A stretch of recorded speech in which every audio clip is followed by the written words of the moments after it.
Trigger warning to the story about to hear and watch. You need to hear the story of Tony Porter, a story all of us men can relate to, a story about how the man box, which contains the societal expectations of manhood and how it affected him and his upbringing and even that of his children. He begins by talking about his encounter with an older kid that gave him an unforgettable experience. And he did spend a lot of time up to no good. He was a troubled kid. You know, his mother had died from a heroin overdose. He was being raised by his grandmother. His father wasn't on the set. His grandmother had 2 jobs. He was home alone a lot. But I gotta tell you, we young guys, we looked up to this dude, man. He was cool. He was fine. That's what his sister said. He was fine, right? He was having sex. You know, we all looked up to him. So one day I'm out in front of the house doing something, just playing around, doing something, I don't know what. He looks out his window, he calls me upstairs. He said, "Hey, Amp," they called me Anthony growing up as a kid. "Hey, Anthony, come on upstairs." "Johnny called, you go." So I run right upstairs. As he opens the door, he says to me, "Do you want some?"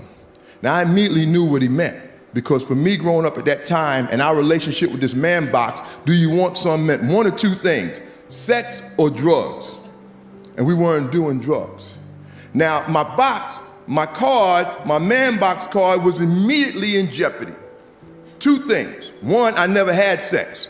We don't talk about that as men. You only tell your dearest, closest friends, sworn secrecy for life, the first time you had sex. I couldn't tell them is that I didn't want any. You know, that's even worse. We're supposed to always be on the prowl. Women are objects, especially sexual objects. So anyway, I couldn't tell him any of that. So like my mother would say, make a long story short, I just simply said to Johnny, yes. He told me go in his room. I go in his room, on his bed is a girl from the neighborhood named Sheila.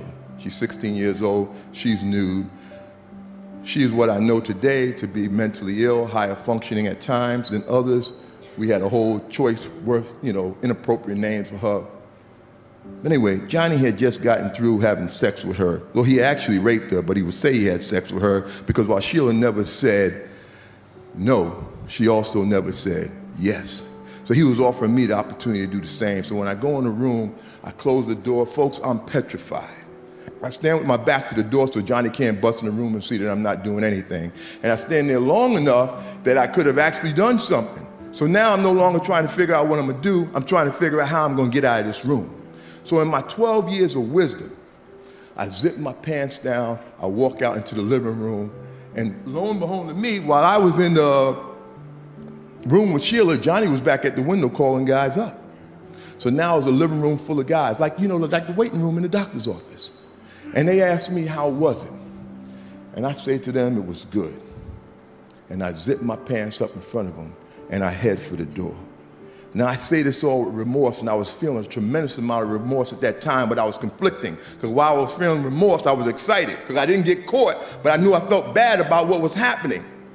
This fear getting outside the man box totally enveloped me. It was way more important to me about me and my man box card than about Sheila and what was happening to her. So the voice community, share this video to make people know that sometimes when men become abusers, when men become aggressive and violent, it's simply because they are not allowed to be themselves. Society has created us to become whom we are. And in as much as that is not an excuse, it is important for every man to know that it's okay to be human.